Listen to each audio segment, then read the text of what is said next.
Christophe Blo, bonjour. Bonjour. Bienvenue au Buzz Media Orange Le Figaro.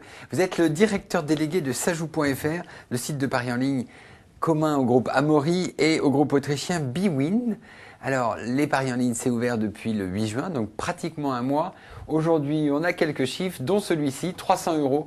Le total des mises par joueur sur le site Sajou.fr depuis le 9 juin. Est-ce que c'est est-ce que c'est ce que vous aviez prévu? C'est mieux? C'est moins bien?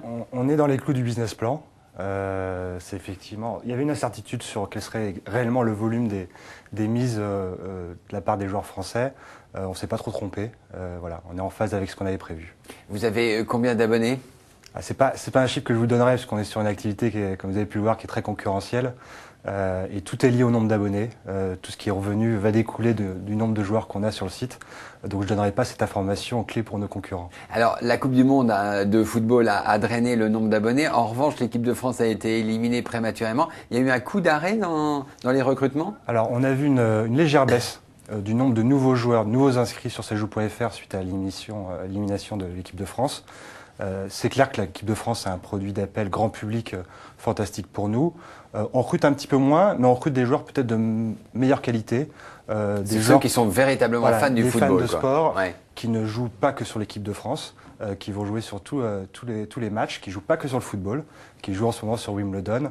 sont des vrais passionnés de sport et on est content de les avoir encore aujourd'hui et de conserver ce qu'on avait déjà réussi à avoir via l'équipe de France qui continue à jouer sur tous les sports aujourd'hui. Et ceux qui ont parié sur l'équipe de France et qui ont perdu, ils ne doivent pas être très contents, non? Oui, alors tous n'ont pas perdu. C'est là où on voit qu'on a sur Sajou.fr des vrais fans de sport. Certains ont eu du flair et ont joué plutôt contre la France. Tant mieux pour eux, ça leur fait gagner. Alors, vous avez ouvert les paris sportifs le 9 juin. Hier, vous avez ouvert le poker. C'est radicalement différent comme approche? C'est radicalement différent parce que le produit n'a rien à voir. Ce qui est important pour nous, avec le pari sportif, plus maintenant le poker depuis ce matin, c'est de proposer une expérience globale de jeu sur Internet. Sur le sport, on est très dépendant de l'actualité sportive.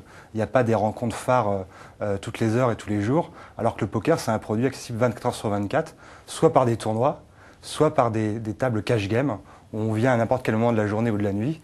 On peut jouer, on peut s'en aller quand on veut. Mais là, ce qui est important, c'est d'avoir un réseau de joueurs pour pouvoir jouer avec tout le monde. C'est clé sur cette industrie, puisque la loi nous impose de faire jouer nos joueurs uniquement contre des Français.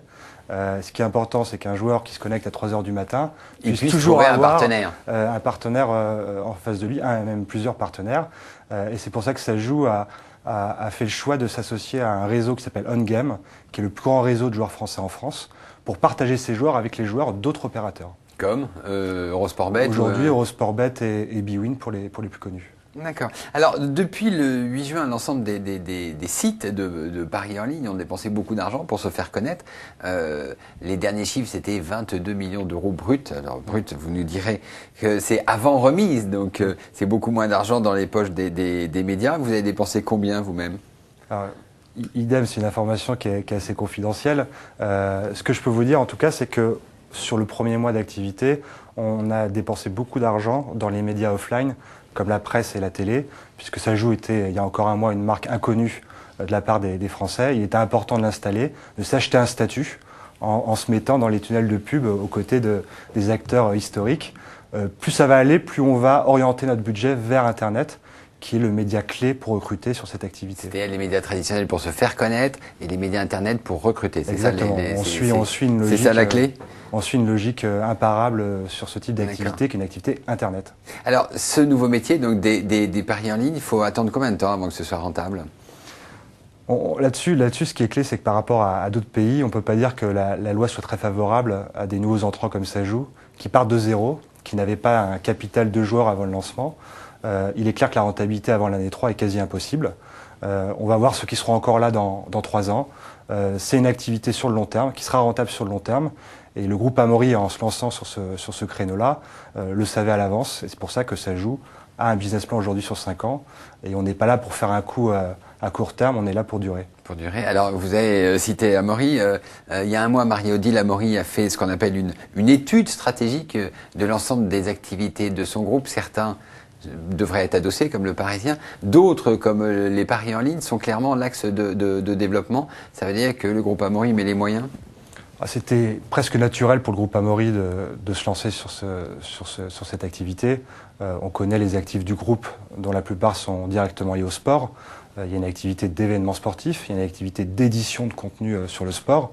Ça avait du sens de rajouter cette dernière brique qui était le pari sportif. Précisément, vous travaillez comment avec les journalistes de l'équipe? On travaille de manière complètement indépendante. Les journalistes éditent et proposent du contenu auprès de leurs lecteurs ou de leurs internautes.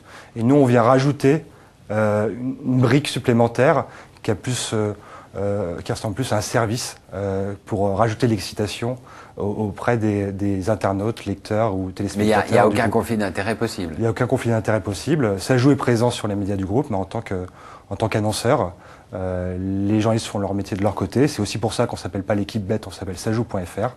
C'est deux choses différentes qui sont liées, parce qu'on prolonge la consommation du sport, mais on fait ça de manière complètement indépendante.